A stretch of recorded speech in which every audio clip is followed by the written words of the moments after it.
பிராத்திகாமி என்ற பணியாளன் போறான் திரௌபதியை சபைக்கு அழைத்து வர. ஆனா திரௌபதிக்கு அப்போது அந்த 3 நாள் ஒற்றை ஆடையோடு இருக்கா. நான் வரமாட்டேன்னு சொல்லி திருப்பி அனுப்பிடுறா. அடுத்து என்ன பண்ணா, துஷாசனன் தன் தம்பியை அனுப்புறான். பிராத்திகாமிட்ட அழைத்துவான்னு சொல்லி அனுப்பினான். துஷாசனன்ட்ட இழுத்துவான்னு சொல்லி அனுப்புறான். திரௌபதியின் கூந்தலை பிடிச்சு இழுத்து அந்த அபலை பெண்மணிய நடு சபையில கொண்டு வந்து நிறுத்துகிறார்கள். மனக்கண்ல நினைச்சு பாருங்க, ஹஸ்தினாபுரத்துல சபை. திருதராஷ்டிரன், ராமானுஜர் கீதா பாஷ்யம் தொடங்கும் போது ராமானுஜர் யாரையும் திட்டமாட்டார். ராமானுஜர் எங்கேயாவது யாரையாவது திட்டுவாரா?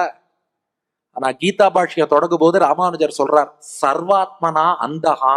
திருதராஷ்டிரன் இருக்கானே எல்லா வகையிலும் குருடன். வெளிக்கண்ணு தான் இல்லைன்னா உட்கண்ணாவது இருக்காது. ஒரு ராஜான சபையில உட்காந்துருக்கான். ஒரு பெண் அந்த 3 நாள்னு சொல்றா, ஒற்றை ஆடையோட இருக்கா. அவளை கொண்டு வந்து நிறுத்தி அவளுடைய ஆடைய உருவேங்கிறா. இதுதான் சபை நாகரிகமான்னு கேட்டிருக்கணுமா இல்லையா? ராஜான்னு உட்கார்றவன் கேட்கணும் இல்லையா? ராமானுஜர் சொல்றார், சர்வாத்மனா அந்தகா.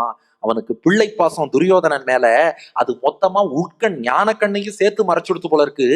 என்ன நடக்கிறதுன்னு தெரியாம திருதராஷ்டிரன் உட்கார்ந்து இருக்கிறான். திரௌபதிய சபைக்கு கொண்டு வரா. திரௌபதி வாதாடுறா, போராடுறா. அவ கேக்குறா, என் கணவர் தன்னை இழந்த பின் என்னை இழந்தாரா, என்னை இழந்த பின் தன்னை இழந்தாரா? இந்த ஒரு கேள்விக்கு பதில் சொல்லு போனா. அவர் தன்னை இழந்தப்புறம் என்னை இழந்தார்னா, எப்போ தர்மபுத்திரர் தன்னையே பணயமா வச்சு விளையாடி தானே இன்னொருத்தருக்கு அடிமையாயிட்டாரோ அதுக்கப்புறம் அவருக்கு என்ன வச்சு விளையாட உரிமையே கிடையாது. எப்படி விளையாடி இருக்க முடியும்? இந்த ஆட்டமே செல்லாது எல்லாம் சொல்றா.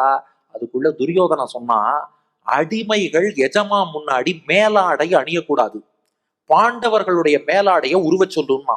அதனாலதான் கோவிலுக்கு போகும்போது துண்டோ எது இருந்தாலும் இடுப்புல கட்டிக்கிறோம், மேல சட்டை போடுறது இல்லை. என்ன காரணம்னா, தலைவனுக்கு முன்னாடி தொண்டன் மேல எதுவும் அணியக்கூடாது, இடுப்புல அணிஞ்சுடணுமா.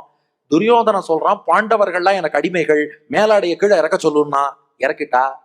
திரௌபதி மட்டும், ஏய் அவள் ஆடைய அவிழ்த்து அரண்மனைய கூட்டி பெருக்கி சுத்தம் பண்ண சொல்லுங்க.